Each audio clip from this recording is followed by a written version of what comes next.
This goofy argument has been making the rounds on TikTok lately, the so-called mustard seed dilemma. Jesus called the mustard seed the smallest of all seeds, but actually poppy seeds and orchid seeds are smaller. So the argument goes like this. If Jesus is God, he can't make a scientific mistake. Jesus made a scientific mistake. Therefore, Jesus isn't God. Or the gospel writers recorded his words wrong. Either way, Christianity supposedly has a big problem. But this goofy argument only works if Jesus actually intended to give a technical ranking of every single seed species upon planet Earth. That is precisely what the critic needs to prove and not simply assume. Jesus was telling an agricultural parable about a man sowing a seed in his field. The setting is farming, planting, and garden growth, not global seed taxonomy. Now, yeah, we should admit that Mark's wording is strong. He says the mustard seed is smaller than all the seeds upon the earth, but he also describes it as being sown upon the ground and compares it with the other seeds upon the ground. The Greek word ge can mean earth, land, ground, or soil, while panton, meaning all, takes its scope from the context. So the word all doesn't automatically mean every single seed species existing anywhere on the planet. Words like all, smallest, greatest operate within a universe of discourse supplied by the actual setting. And here, that setting is a farmer sowing seeds into the ground and watching them grow into garden plants. The critic here is assuming a global botanical comparison when the passage itself gives an agricultural one. Now, the plant in view is black mustard, which was native to the Middle East.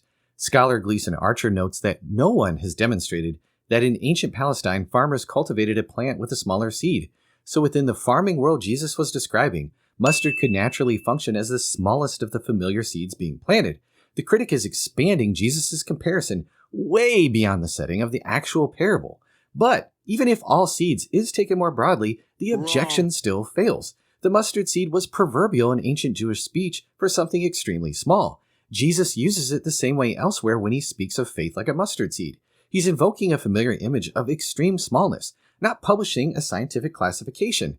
This proverbial language is not based on ignorance. Mishnah Nida 5:2 speaks of an amount the size of a mustard seed or even smaller than that. So that shows that Jewish speakers could use mustard seed as a benchmark for extreme smallness while openly recognizing that smaller amounts exist. That destroys the entire claim that this way of speaking requires ignorance. An omniscient Jesus is still allowed to speak in normal human language. Imagine a football coach pointing to one player and saying, he's the smallest guy on the field, but he plays like a giant. Nobody searches high and low every single football field on planet Earth to find someone shorter. The setting tells you what's being compared, and the contrast is the entire point.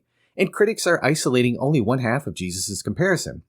The mustard seed was not chosen merely because it was tiny, but because something proverbially tiny could grow into the largest plant in the garden.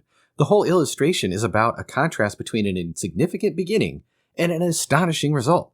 Small beginning, surprisingly great growth. That is the actual point of the parable. Jesus said that his kingdom would begin like something tiny and easily ignored, but grow into something enormous. He began with a small group of fishermen and followers in an obscure corner of the Roman Empire, and now his movement has stretched across the entire world.